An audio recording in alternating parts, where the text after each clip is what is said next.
क्या आपने कभी सोचा है कि आपके सामने घूमने वाले कुत्ते, बिल्ली, गधे और ऊंट आपके गुजरे हुए पूर्वज हो सकते हैं? आपके गुजरे हुए माता पिता हो सकते हैं, आपके दोस्त हो सकते हैं, आपके रिश्तेदार हो सकते हैं। चौंकिए मत और गहराई से सोचिए। क्या आप जानते हैं पूरी पृथ्वी की आबादी से 20 गुना ज्यादा भूत प्रेत इस पृथ्वी पर है? क्या आपको मालूम है कि कुत्ता, गधा, सांप, बिच्छू बनकर आज जो कष्ट उठा रहे हैं, ये जानवर भी कभी हम सब की तरह मनुष्य रहे होंगे?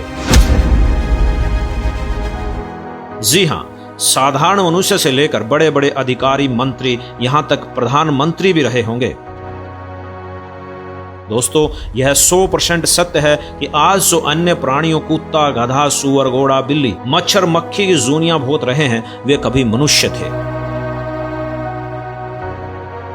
अब आपके मन में यह संदेह हो रहा होगा कि ये फिर से आज मनुष्य क्यों नहीं हैं?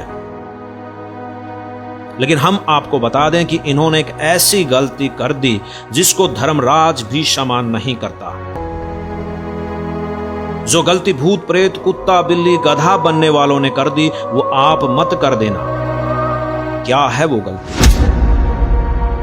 दोस्तों, आप सबने यह तो सुना ही होगा कि कोई वस्तु जो लाभदायक होती है, परंतु उसके गलत इस्तेमाल से वह नुकसानदायक भी हो सकती है। कुछ ऐसे ही सही वस्तुओं का गलत इस्तेमाल इन प्राणियों ने कर दिया, जो समायोग्य नहीं है।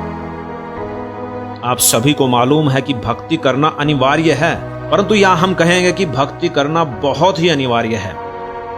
भक्ति से ही हमें हर प्रकार के लाभ मिलते हैं, और अगर भक्ति ही नहीं की तो हानि भी हो सकती है, अनेकों पाप भोगने पड़ सकते हैं। आप सभी ये सोचते हैं कि आप जो भक्ति करते हैं, इससे आपको केवल लाभ मिलेगा, आपकी मनोकामना पूरी होगी, आपको सुख मिलेगा, प्रभु का प्रेम मिलेगा, स्वर्ग में निवास होगा या परमात्मा प्राप्ति होगी। लेकिन क्या आपने कभी यह सोचा है कि इससे आपको नुकसान कितना बड़ा होगा? आपके मंदिर जाने से, मस्जिद, चर्च जाने से आपको क्या नुकसान हो रहा है? जरा गौर कीजिए कि आप इतनी भक्ति, साधना, व्रत, उपासना भी कर रहे हैं, फिर भी आपको नुकसान क्यों हो रहा है? आप दानी हैं, महादानी हैं, आप हिंदू हैं, मुस्लिम हैं, लाखों लोगों को खाना खिलाते हैं, गरीबों को कपड़ा बांटते हैं, पर आपको यह जानकर बहुत आश्चर्य होगा कि यह सब व्यर्थ है। इससे परमात्मा प्राप्ति नहीं होगी, इससे लाभ नहीं मिल सकते। इस समय आप सबके मन में एक ही प्रश्न होगा कि आखिर क्यों? दोस्तों, आखिर हम भक्ति तो इसलिए करते हैं ताकि हमें लाभ मिले, हमारे कष्ट दूर हो, हमें सुख प्राप्ति हो, हमारी गति हो। परंतु जब यही सारे लाभ हमें नहीं मिलेंगे तो भला इस भक्ति साधना का क्या लाभ? अर्थात ये साधना बिल्कुल व्यर्थ है। क्या फायदा ऐसी भक्ति का? अब हम आपको बताते हैं कि हमारी भक्ति साधना व्यर्थ क्यों है। दरअसल आज जो भक्ति हम करते हैं, चाहे कितनी ही कठिन हो, किसी भी धर्म की हो, वो शास्त्र विरुद्ध है, और शास्त्र विरुद्ध होने के कारण वो व्यर्थ है। जो शास्त्र विरुद्ध भक्ति करता है, उसको किसी भी प्रकार का लाभ या सुख प्राप्त नहीं होता, अर्थात घोर कष्ट होता है। वर्तमान समय में जितने भी पंथ हैं, वो गलत भक्ति करवा रहे हैं, जिनके कारण हमारे पूर्वज भक्ति करते हुए भी भूत बन गए, कुत्ते, गधे बन गए। ये वही हैं जिन्होंने सत्य भक्ति नहीं की। ये वही हैं जो शास्त्र विरुद्ध मनमाना आचरण करते रहे और अपना मनुष्य जन्म व्यर्थ कर गए, और यही इनकी सबसे बड़ी भूल है। इसे धर्मराज भी क्षमा नहीं कर सकता, और भूत प्रेत, कुत्ते, गधे, कीड़े मकोड़े बनकर उन्हें सजा देता है। सत्य भक्ति न करने की नरक में अलग सजा और अन्य प्राणियों की सूनी में अलग सजा दी जाती है। दोस्तों, यदि आप एक कुत्ते का जीवन देखेंगे तो उसके कष्टों को देखकर आप कांप उठेंगे। दोस्तों, शायद आप में से कुछ लोगों को यकीन ना हो कि क्या वाकई में आज जो गधे, कुत्ते, बिल्ली, सूअर बने हैं, वह भी कभी मनुष्य होंगे। दोस्तों, आगे बढ़ने से पहले इसके लिए हम आपको एग्जाम्पल दिखाते हैं कि महावीर जैन जी के जीव का क्या हुआ। उन्होंने गलत भक्ति विधि की। उन्होंने मनुष्य जीवन में कोशिश तो की कि भक्ति करूं, लेकिन उन्होंने गलत की। तो आइए जानते हैं कि उनके जीव के साथ क्या क्या हुआ, क्या क्या उन्होंने 84 लाख योनियों में भोगा, आइए एक सत्संग सुनते हैं। ओए होए, हे भगवान, अब कलेजा मुंह का होगा पुण्यात्मा जो थोड़ा सा भक्ति मार्ग पर लगा हुआ है।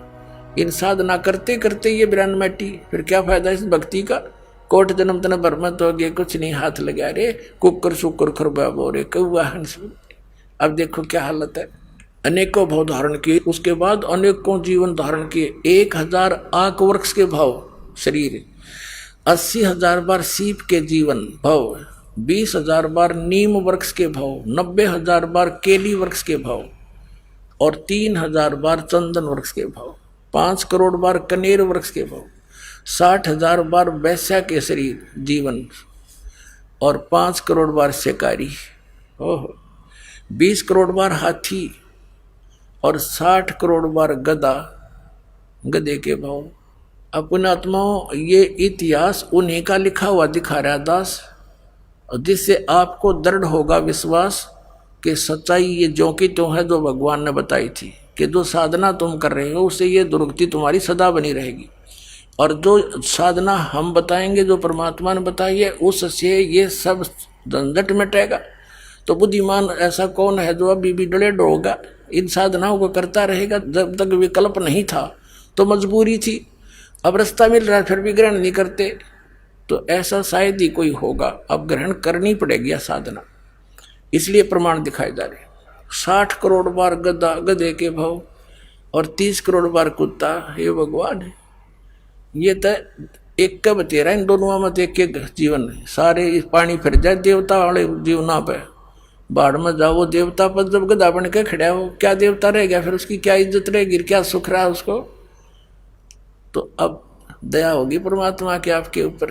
अब देखो 60 करोड़ बार गधे के भाव, 30 करोड़ बार कुत्ते के जीवन भाव, 60 करोड़ बार नपुंसक के जीवन हिजड़ा बनकर रहा, 20 करोड़ बार स्त्री के जीवन, 90 लाख बार धोबी, 8 करोड़ बार घोड़े के जीवन और 20 करोड़ बार बिल्ली, 60 लाख बार गर्भपात से मरने। ओहो, माँ के पेट में मर गया, गर्भपात हो गया। ऐसे भी मनुष्य जीवन है जो गर्भपात होकर ही पूरे कर जाते हैं। अब आगे क्या बताते हैं देखो। और 80 लाख बार देव पर्याय को प्राप्त हुआ। केवल 80 लाख बार तो देवता बना और बाकी 20 करोड़ बार बिल्ली, 60 करोड़ बार गर्भपात से मरण और 60 करोड़ बार गधा, 30 करोड़ बार कुत्ता, 60 करोड़ बार नपुंसक, 20 करोड़ बार स्त्री, 90 लाख बार धोबी, 8 करोड़ बार घोड़ा और 80 लाख बार देवता बन गया। चाट ले उस देवता के पद ने, तो कितना बन गया वो देवता बनकर फिर गधा बना। बताया क्या प्रोसीजर हुआ है तेरा के जो। तो विकल्प नहीं था, परमात्मा ने दया करी, सतगुरु आए दया करी, ऐसे दीन दयाल और बंदी छोड़ वृत्तास का जठ अग्नि पर सवाल। या दया करी परमात्मा ने आकर हमारे पे। और आगे देखो अभी कौन सा पीछा छूट गया देखना। 80 लाख बार देव पर्याय को प्राप्त हुआ। उपरोक्त भावों को प्राप्त करने के बाद महावीर भगवान ने किस पर्याय को प्राप्त हुआ? राजगृह नगर में सथावर नामक ब्राह्मण हुआ। सथावर ब्राह्मण से फिर महेंद्र स्वर्ग में 7 सागर की आयु वाला देव हुआ। महेंद्र स्वर्ग से कहा गया राजगृह में विश्वभूति राजा की जैनी रानी से विश्व नंदी नामक पुत्र हो गया। वहां से महाशुक्र स्वर्ग में देव हुआ। महाशुक्र स्वर्ग से कहा गया त्रिपृष्ठ नामक नारायण हुआ। त्रिपृष्ठ नारायण से फिर महावीर भगवान का जीव कहाँ गया? 7वें नरक में गया, फिर नरक में डाला गया। 7वें नरक से महावीर भगवान का जीव कहाँ गया? 296 पर सिंहगिरी पर्वत पर सिंह शेर हुआ, पुनः फिर प्रथम नरक में गया। नरक से निकलकर श्री महावीर भगवान का जीव कहाँ गया?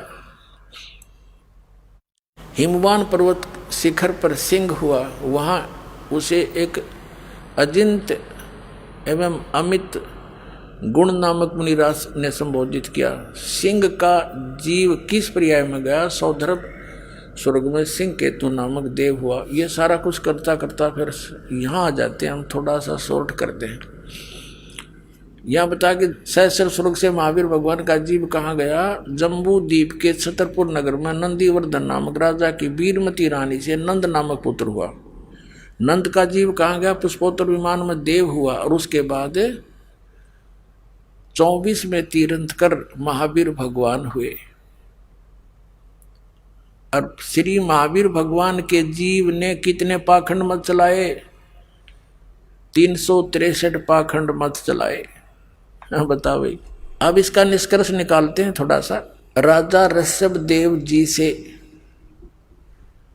दीक्षा लेकर के मारीची ने साधनाएं की, वो वेदों अनुसार साधना है और ब्रह्म तक की साधना है। ब्रह्म और परब्रह्म और ब्रह्मा विष्णु महेश अन्य इन तक की जो पूजाएं हैं, उनसे जैसा कर्म प्राणी करता है दोनों भोगने पड़ते हैं, उसमें कोई परिवर्तन नहीं हो सकता। राजा ऋषभ देव जी से दीक्षा लेकर के मारीची ने साधनाएं की, वो वेदों अनुसार साधना है और ब्रह्म तक की साधना है। ब्रह्म और परब्रह्म और ब्रह्मा विष्णु महेश अन्य इन तक की जो पूजाएं हैं, उनसे जैसा कर्म प्राणी करता है दोनों भोगने पड़ते हैं, उसमें कोई परिवर्तन नहीं हो सकता। तो जिस आधार से वो पुण्यात्मा पुण्यों के आधार से स्वर्गों में गया, देवता बना 80 लाख बार, और फिर गधा भी बना, कुत्ता भी बना, 60 करोड़ बार गधा, 30 करोड़ बार कुत्ता, रोते गिनती नहीं। ये दशा तो उस पुण्यात्मा की है जो शास्त्र अनुकूल साधना, वेदों अनुसार साधना कर रहा था। क्योंकि वेदों में कंप्लीट स्पिरिचुअल नॉलेज नहीं है। चारों वेदों का निष्कर्ष श्रीमद् भगवद गीता है। श्रीमद् भगवद गीता अध्याय नंबर 4 के श्लोक नंबर 32 और 34 में स्पष्ट किया है कि सच्चिदानंद घन ब्रह्म ने अपने मुख कमल से आकर जो ज्ञान दिया है, उसमें कंप्लीट स्पिरिचुअल नॉलेज है, संपूर्ण अध्यात्म ज्ञान है और वो तत्व ज्ञान है। चौथे अध्याय के 34वें श्लोक में कहा कि उस तत्व ज्ञान को तू तत्वदर्शी संतों से जाकर समझ। इससे सिद्ध है कि गीता ज्ञानदाता भी कंप्लीट ज्ञान नहीं बता पा रहा, उसने ऑप्शन छोड़ दिया है, तत्वदर्शी संतों से पूछो। ऐसे यजुर्वेद अध्याय नंबर 40 के मंत्र 10 से लेकर 13 में स्पष्ट किया है कि तत्वदर्शी संत ही परमात्मा की स्थिति को अच्छी तरह जानते हैं, उनसे सुनो। तो इससे सिद्ध हो गया कि जो वेदों में वर्णित विधि है वो गलत नहीं है, लेकिन कंप्लीट नहीं है, उससे जन्म मृत्यु नहीं मिट सकती। इसलिए गीता ज्ञानदाता कहता है 18वें अध्याय के 62वें श्लोक में कि तू सर्वभाव से उस परमेश्वर की शरण में जा और तत्वदर्शी संतों को खोज कर ले, वो बताओगे उसका मार्ग। उसके पश्चात उस परमेश्वर की कृपा से तू जन्म मृत्यु से सदा के लिए छूट जाएगा, फिर सनातन परम धाम को और परम शांति को प्राप्त होगा।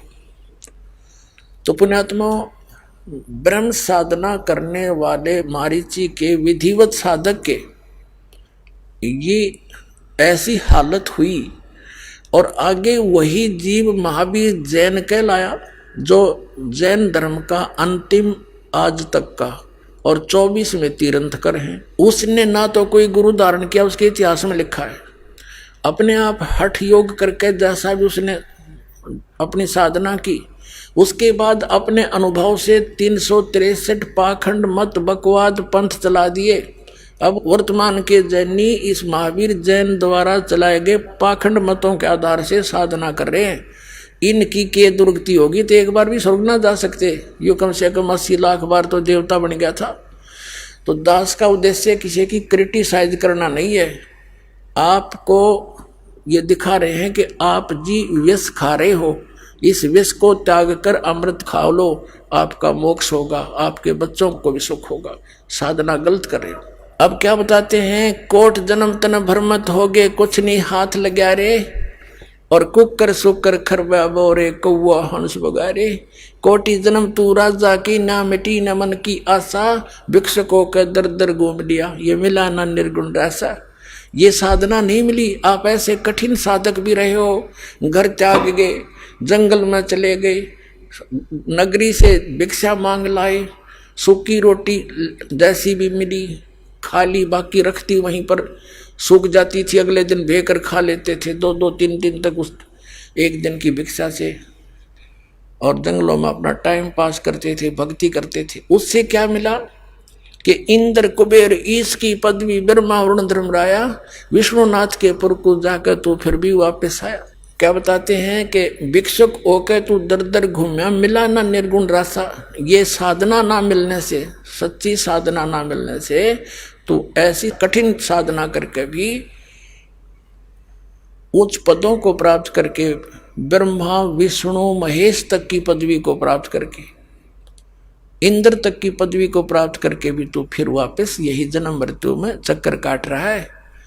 इसलिए क्या बताते हैं, असंग जन्म तन मर्त्या होगे, जीवित क्यों न मरे रे, द्वादश मध्य मैल मठ बोरे, बोर न दे धरे रे। अभी तक 10वें द्वार पे जोर दे रखा था कि 10वां द्वार पार कर गया बस मुक्ति हो जाती। 10वां द्वार तो इस ब्रह्मांड के अंदर ही रह लेता है, इससे बाहर नहीं, जन्म मृत्यु से बाहर नहीं होता। 12वें द्वार में सतलोक है, 12वां द्वार पार करके जाना पड़ेगा। ये सब ब्रह्मांडों के रास्ते हैं। तो 11वां द्वार 21 ब्रह्मांड को पार करा के परब्रह्म के लोक में प्रवेश कराता है, और 12वां जो द्वार है वो इस अक्षर पुरुष के ब्रह्मांडों को पार करके सतलोक में प्रवेश होता है। तो गरीबदास साहिब जी जो आंखों देख कर आए थे परमात्मा के साथ जा करके, वो बता रहे हैं, द्वादश मध्य महल मठ बोरे। वो महल, वो स्थान, वो मठ, वो स्थान जहाँ जाने के बाद फिर लौटकर संसार में नहीं आते, वो 12वें द्वार को पार करके है। द्वादश मध्य महल मठ बोरे, बहुर न दे धरे रे।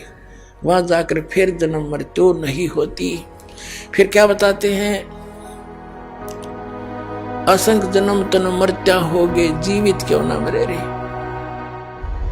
दोस्तों, सारे विश्व में आज के समय में सिर्फ संत रामपाल जी महाराज के पास ही वो भक्ति विधि है, शास्त्रानुसार भक्ति विधि है, जिससे आप मोक्ष प्राप्त कर सकते हैं। संत रामपाल जी ही परमेश्वर के वो अवतार हैं जो 84 लाख योनियों के भयंकर कष्ट को और इससे जन्म मरण के रोग से हमेशा हमेशा के लिए छुटकारा दिलाकर पूर्ण मोक्ष प्रदान करके आपको फायदा दिला सकते हैं।